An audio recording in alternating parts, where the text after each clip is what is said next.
இடைநிலை கல்வியை கட்டாயமாக்க கோரும் கல்வி மசோதா 2025 முதல் வாசிப்புக்காக நேற்று மக்களவையில் தாக்கல் செய்யப்பட்டது.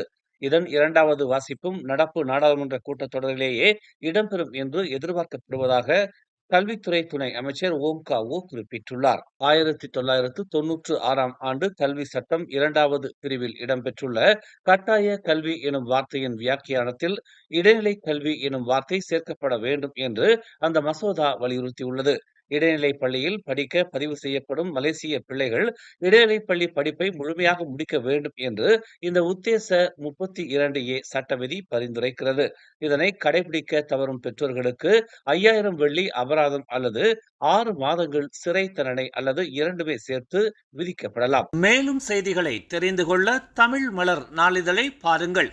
உடனுக்குடன் செய்திகளை தெரிந்து கொள்ள தமிழ் மலர் இணையதளம், தமிழ் மலர் செயலி மற்றும் மலர் டிவி யூடியூப் சேனலை வலம் வாருங்கள்.